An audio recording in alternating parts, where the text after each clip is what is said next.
نقول انا لا.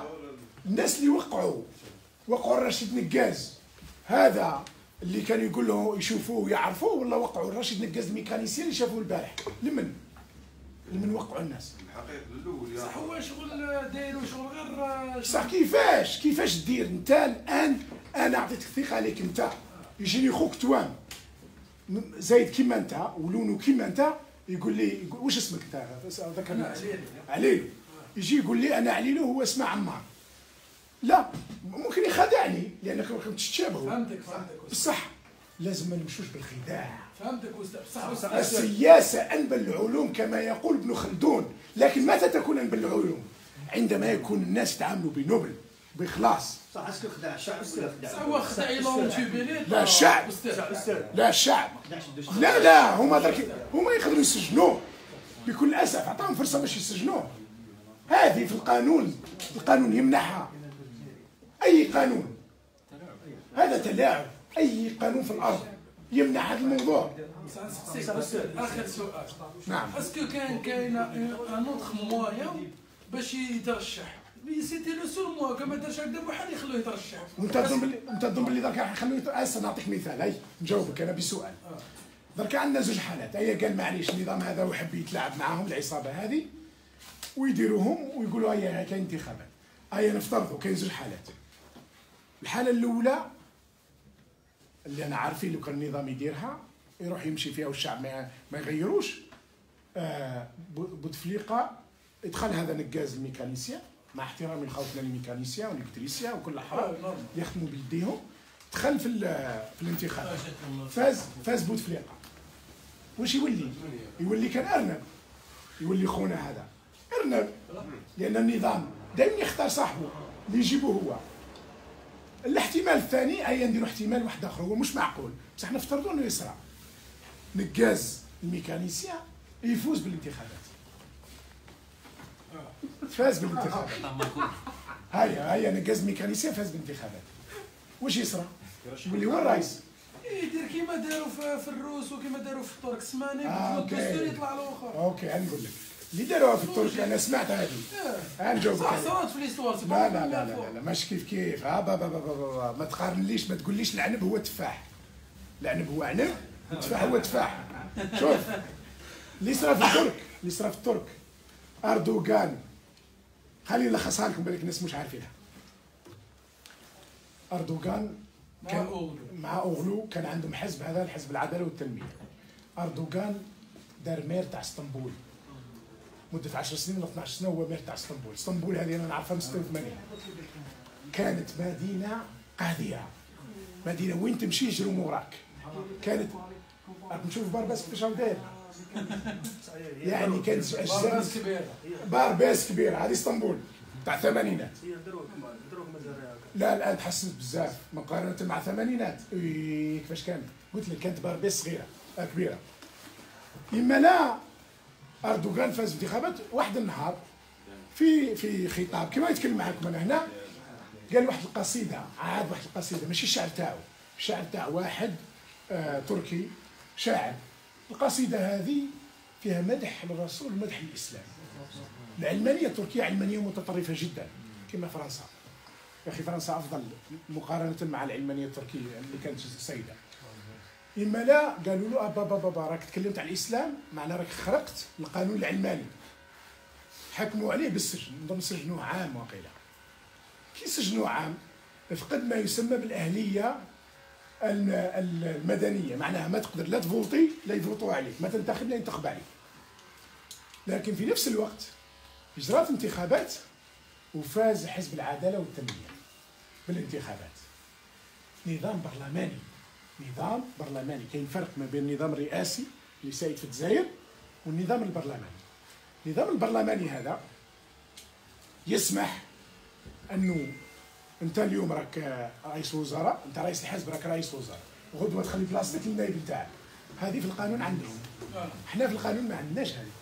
بصح انا واش قلت لك يا استاذ؟ هاني جاي كيبدل الدستور. هاني جايك حتى هذه نجاوبك عليها. اذا اللي يقارنوا اردوغان والاخر مش كيف بعدين خوا. اردوغان ونضاله وعلمه وفهموا السياسه. كيما واحد خونا ميكانيسيان ما كانش قادر يهضر قدام الكاميرات، ما قال حتى كلام نظن، ما تكلمش، مش كيف ما تخرجش ما لا يقارن. اون نو كومبار كو سكي كومبارابل. هذه هي المنطق، هذه سي لا لوجيك. الان تقول لي بدل الدستور، اول حاجه دستور باش تبدلو ماكش انت. الدستور يتبدل بزوج طرق، يتبدل كما راه درك، يتبدل عن طريق البرلمان بنسبه معينه، نسبه كبيره، اذا يقدر يبدل بعض الاشياء او يتبدل عن طريق الاستفتاء. الاستفتاء ياخذ وقت باش ديرو، الا ديرو عن طريق الاستفتاء. القضايا اللي تتعلق بالرئاسه والرئيس لازم لها استفتاء، ما تفوتش عن طريق البرلمان. هذه موجوده في الدستور. القضايا الاساسيه الجوهريه اللي يسموها قضايا الحكم الكبرى تفوت عن طريق الاستفتاء. الاستفتاء تحتاج وقت باش تنظمه. كيفاه؟ في هذاك الوقت شكون يحكم الجزائر؟ الميكانيسيان. خونا الميكانيسيان، مع احترامي للميكانيسيان، باش يجيب رشيد. هو البارح كيهضروا معاه، شنوش قال لهم؟ هو ما قالهمش انا نعرف ولا قال لهم انا شغل خضره فوق طعام. اي بصح هذا خداع، هذا لا يجوز، لا اخلاقيا ولا دينيا ولا منطقيا ولا عقليا. تجيب لي الدوبل نتاعك وتقول للناس اللي كانوا هما يجوك انت ويسنيوا لك انت ويتزاحموا عليك انت، من بعد تقول لهم لا ماشي انا، كاين نقز واحد اخر. شنو هذا؟ هذا في المادة. الحل استاذ، كما تشاركت ما كانش حل. الان ما تقدر يعني الدستور، مجلس الدستور يقدر يقول بلي تحايل على الشعب الجزائري في 10 ايام. بكل اسف هذا واش راح يقولوا؟ بكل اسف هذا واش راح يقولوا؟ الاحتمال الكبير راح ينحيوه. وانا نقول لك بكل اسف خونا رشيد راهو خونا وراجل مناضل وحاول واجتهد، بصح عطاهم فرصه باش يسجنوه. هذه يعاقب عليها كل قوانين الارض. لا، هذا يسموه الاحتيال. يا استاذ ما هما في الاحتيال. صحيح، ما تديرش هما في الاحتيال.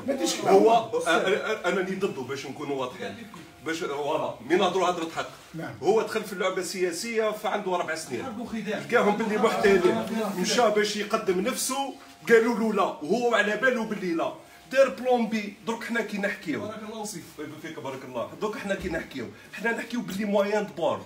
واش عنده الانسان هذا؟ هذا الانسان حاب يكشفهم باللي محتالين، وصح محتالين. دونك حنا كي ما نقدروش نطيحوا فيه انا جبري فريح يحكمني ميكانيسيان ولا كادر، ما نكذبش عليه. انا يعجبني ميكانيسيان يقبلنا ولا كادر. هذه اسئله مليحه. واحد سؤال مهم، سؤال مهم، اعطيني سؤال. انت كتقول باللي رشيد نكاس خدع الشعب الجزائري، واللي راه يدير فيه النظام ماهوش خدع اكثر من خدع. اسمع واش يدير النظام؟ واش يدير النظام؟ رشيد ما دارش قطره مع بحر الجرائم اللي داروها. خليني نكمل لك. اسمح لي سيد كلام كبير. انت قلت اخر خطاب الرئيس عبد العزيز بوتفليقه كان 2012. نعم. لو كان يحكمنا يفوت في الانتخابات اللي قاعد يدير 2024. يا ولدي هما راهم قادرين ترشحين يديروا له. ما يقعد 12 عام من اخر خطاب. واش راح يديروا له؟ راح يديروا له راح يوصلوا ل 100. مش هذاك السفيه تاع ولد عباس قال لهم رانا قاعدين حتى 1934. مش قال لهم حتى 1934. هاني جاي باش نجاوب على السؤال. واحد سؤال خليني نجاوب. تفضل. خليني نجاوب. لانه مهم جدا كي تطرحوا السؤال لازم نسمعوا اجابه. شوفوا الخبر. يقول سيدنا عمر رضي الله عنه وارضاه، وهو قال الرسول عليه مره، قال لو كان بعدي نبي لكان عمر. يقول لست بالخب ولا الخب يخدعني. تعرفش معنى الخب؟ الخب تعرفوا واش معنى الخب؟ الخداع. الخب هو المتلاعب، المحتال اللي يتلاعب. سيدنا عمر قال انا مانيش خب، ما نتلاعبش، ما نخدعش، بصح نتايا اللي راك خب ما تقدرش تخدعني. شوفوا ذاك الميزان، شوفوا هذيك العباره، شوف ذيك الروعه.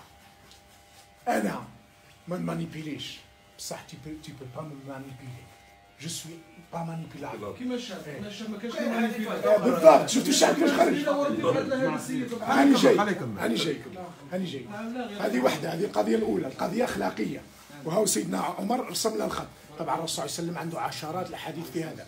انا دائما نشير هذه الاشياء لان احنا مسلمين، احب من احب وكره من كره. انا دائما ساشير واعتز واعود الى الاسلام. هذه النقطه الثانيه يا جماعه. يا جماعه الله يبارك فيكم، ما لازمش اذا النظام هذا مجرم نولوا احنا مجرمين كما هو، الا النظام مخادع نولوا نخادعوا كما هو، الا النظام محتال نولوا نحتالوا كما هو. شوف الرسول صلى الله عليه وسلم يقول في الخمر، يقول لك من جاي الحل او الشعب يتظاهر سيسقطون. بصح دوك ينوضوا لازم نكمل لك، انا نكمل لك. شوف كاين واحد الحكمه عطانا الرسول صلى الله عليه وسلم، قال لك ما اسكر كثيره فقليله حرام. ما اسكر كثيره، الخمر، لا دروغ، اي حاجه. كاين اللي يقول لك مرات اسمع انا نشرب نص في الشهر ما فيها والو. مؤخرا قبل شهرين ولا صدرت دراسه عالميه تقول قطره خمر مضره. فشوف ديك الحكمه، لكن ما اسكر كثيره فقليله حرام. وش معناها؟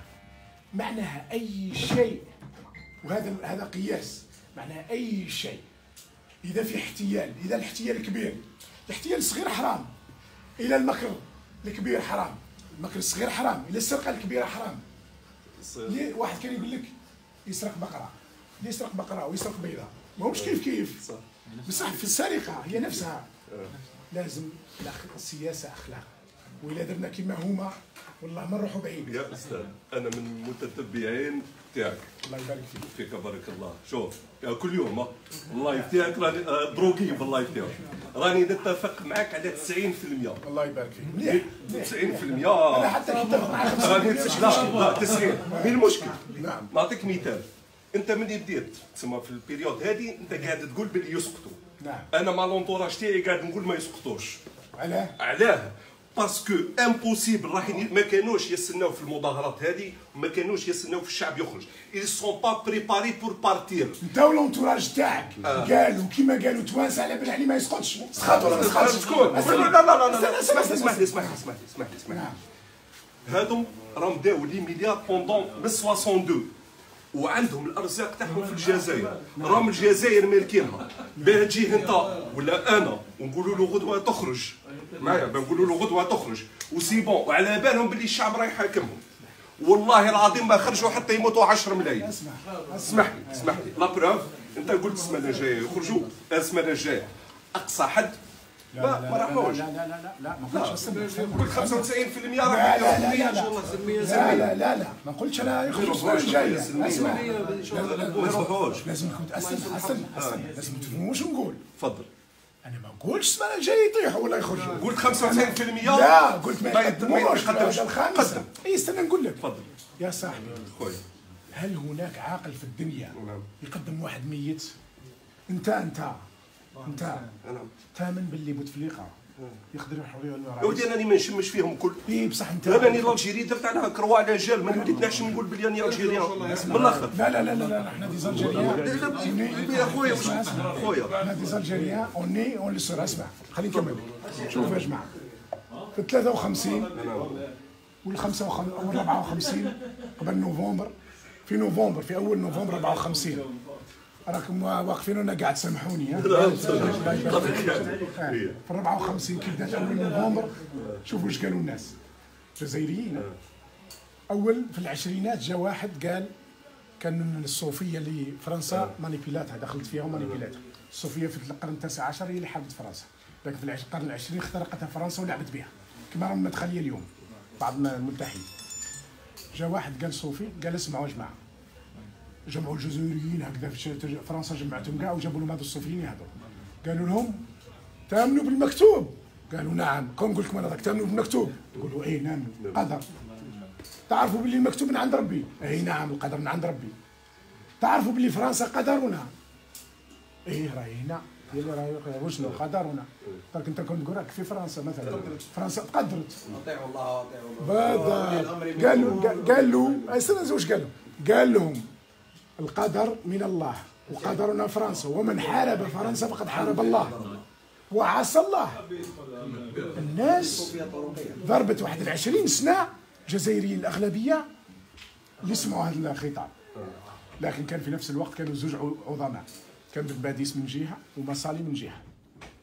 بن باديس يعيد الهوية، يعيد اللغة، يعيد التفكير، الإصلاح للدين، ومصالي الوطنية، الجزائر، التاريخ، خرجوا جيل هو اللي قام بثورة أول نوفمبر. لما قامت ثورة أول نوفمبر كاين الأغلبية الغالبة بكل أسف،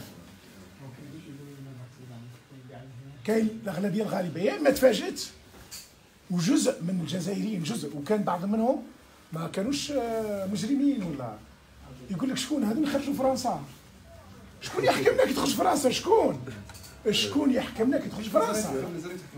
بس انا جاي بصح ذاك الوقت في 54 فرنسا كانت هي لاميري وهي البوليسيه وهي الدوله وهي الحكومه وهي كلش راجي فرونسيز. فكانت هذه، فكانوا يقولوا شكون يحكم. مرت 54 والمجاهدين ما كانش عددهم كي دخل 55 المجاهدين ما كانوش اكثر من 5000. المجاهدين اللي بداوا كانوا 1000 واحد، 1200 بالضبط، دراسات تقول كلها 1200 بالضبط. في ال 55 زادوا ممكن نشاركوا مع بعضنا ما تفهموش مسألة هذه قصة أخرى، لكن المهم بدا العدد يزيد، بدا العدد يكبر، وبدات الناس تنضم. في 56 اللي انضموا بزاف بعد 55 بعد 56 خاصة بعد الهجوم القسنطيني في 20 و 55. باش نعاود نرجعوا وين كنا. وفكرني خونا في الآية واطيعوا الله واطيعوا الرسول وأولي الأمر منكم. لا المشكلة أن هذه ليست آية حتى، تعرف شنو هذه نصف آية. فإن تنازعتم في شيء فردوه إلى الله والرسول. لا اسمح لي أستاذ، الآية هذه ما حتى ولو أتوا بها افتراضا جدلا. نعم. وأولي الأمر منكم ماشي منهم. بالضبط. هاو نحلوا اللغز هذا وفرنسا. اسمح لي على ذكر هذه، أنا سمعت واحد الشريط تاع واحد العالم نسيت اسمه، قال لك فرنسا بكري كان واحد من الزوايا تاعنا اللي كانوا يحفظوا القرآن شيوخ هكذا فوق الاستعمار في 1800 نعم.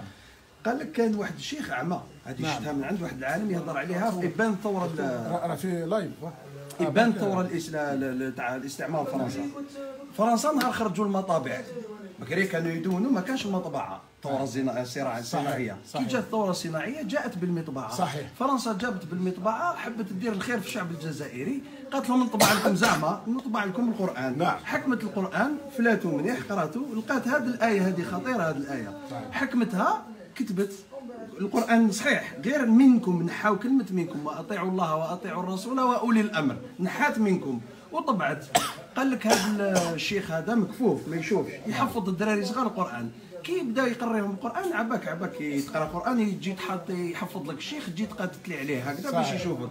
كي بدا يقرا الولد هذاك قال له أطيعوا الله والرسول وأولي الأمر وما قالش منكم وكمل. قال له احبس عاود هذاك مكفوف شيخ جزائري. قال له عاود زاد عاود له كذا وما قالش منكم. قال له زيد عاود اقرا مليح. قالوا كذا قالوا منين راك تقرا؟ قالوا اني نقرا من المصحف. قالوا واش من المصحف؟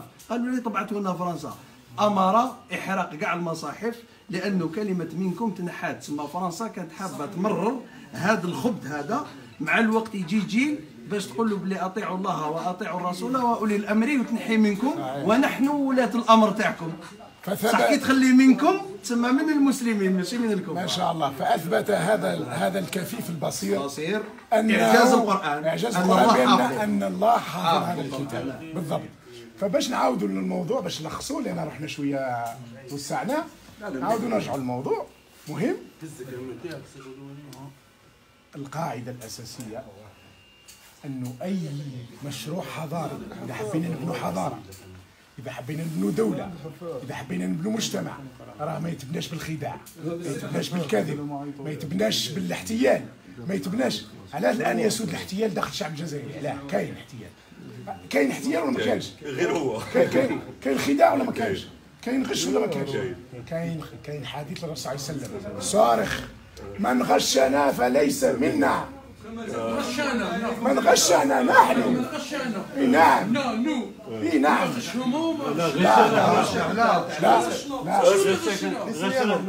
شيخ شفت شيخ استاذ هذا هو هاو الحديث نضيعوا الوقت على الميكانيسيان. هذا رايك رايكم نحترموا.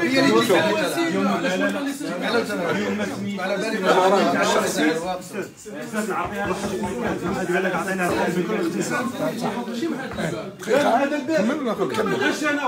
اوكي نجاوبك على هذا. الحل كيفاش يترشح؟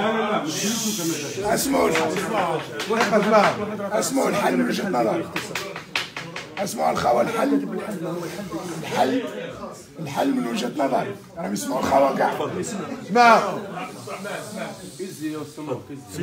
الحل من وجهة نظري تستمر هذه المظاهرات سلمية حضارية يلتحق بها أفراد القوات المسلحة من جيش شرطة ودرك، فإن لم يلتحقوا فليتركوا أسلحتهم في الثكنات وليذهبوا إلى بيوتهم.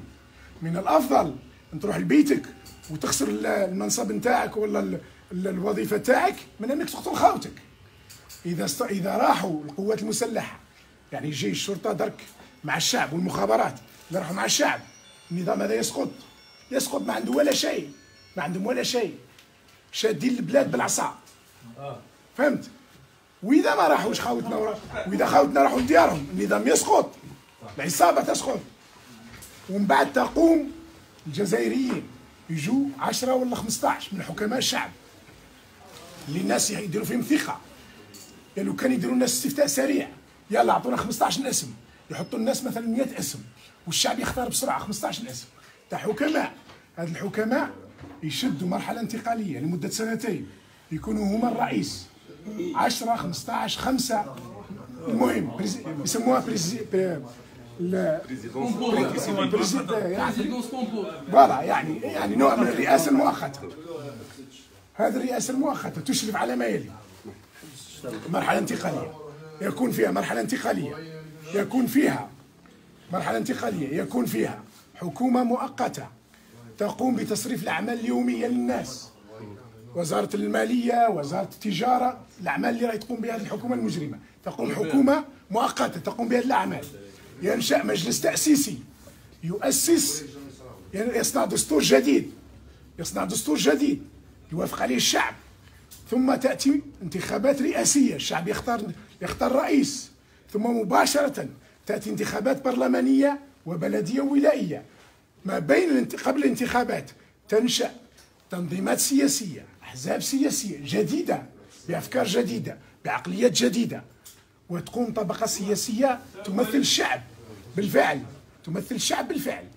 في هذه الحالة الشعب سيختار رئيس ليكون رمز الشعب، ويختار برلمان ليكون هو اللي يقوم بتطبيق القوانين والإشراف على القوانين. نبدلوا القضاة الكبار الفاسدين، نبدلوا الجنرالات الفاسدين، نبدلوا الوزراء الفاسدين، نبدلوا السفراء الفاسدين، نبدلوا الولاة الفاسدين، ونأتي بناس صالحين في الجزائر في كل مكان، في الداخل وفي الخارج.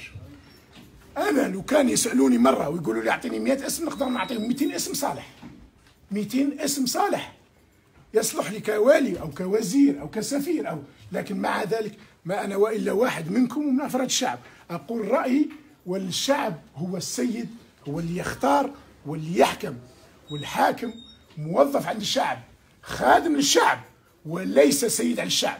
الشعب سيد في وطنه، والجزائر سيسودها الشعب، والشعب هو اللي يقرر، ويبقى الحاكم نهار تجرى الانتخابات الشعب يحب يزيد له، يحب ينحيه كما راهي قاع الدول هنا. راكم عايشين هنا قبل 15 سنه واش كان شيراك، جا ساركوزي بعده، جا هولاند بعده، وجا ماكرون بعده. بوتفليقه شاف 4 رؤساء فرنسيس تبدلوا. شكون خلاه الشعب؟ والشعب رضى 20 سنه والشعب لا لا لا لا لا لا لا لا ما رضاش الشعب، ما تقولش لا لا ما رضاش الشعب، لا ما رضاش الشعب، لا ما رضاش الشعب من بدا يفيق. لا مش صح كيفاه؟ مش صح يا الخوه. انا نعرف الشعب من 24 سنه. انت ما رضيتيش 10% ما رضاوش.